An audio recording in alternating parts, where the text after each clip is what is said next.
Hello everyone and welcome to South Asian Report. In this video, we are going to talk about the recent collapse of three major US banks, Silicon Valley Bank, Signature Bank and Silvergate Bank. These banks serve two of the most dynamic sectors of the economy, the tech sector and the cryptocurrency industry. What caused these banks to fail? What are the consequences for their customers and shareholders? And what does this mean for the future of banking regulation in America? Let's find out.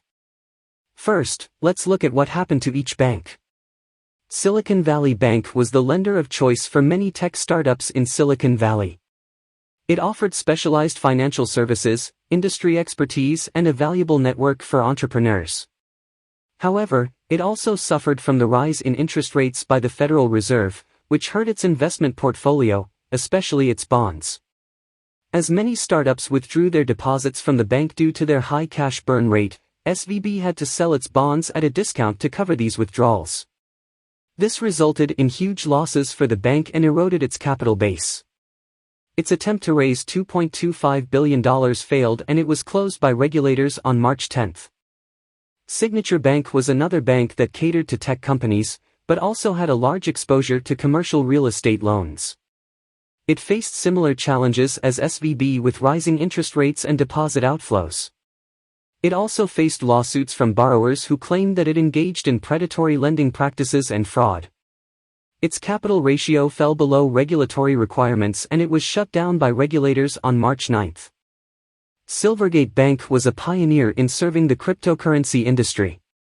It offered banking services to crypto exchanges, investors and businesses that used digital assets.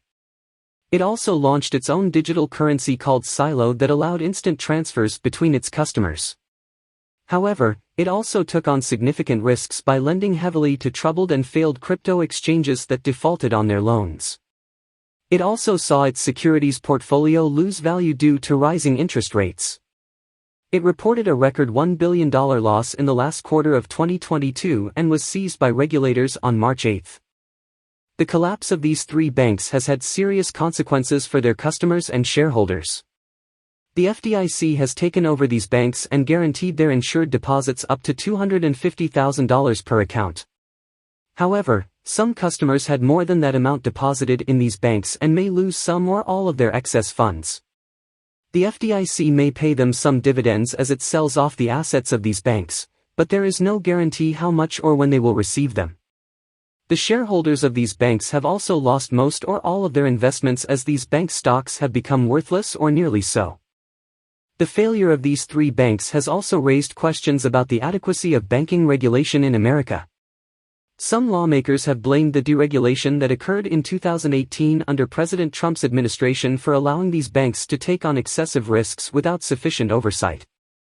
They have introduced bills to restore stricter regulations on banks with more than $50 billion in assets that were relaxed by Congress in 2018.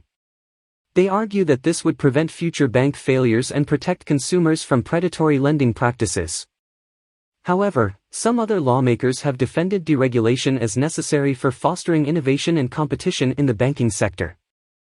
They have blamed other factors such as government overspending, inflationary pressures and low interest rates for creating an unfavorable environment for banking stability.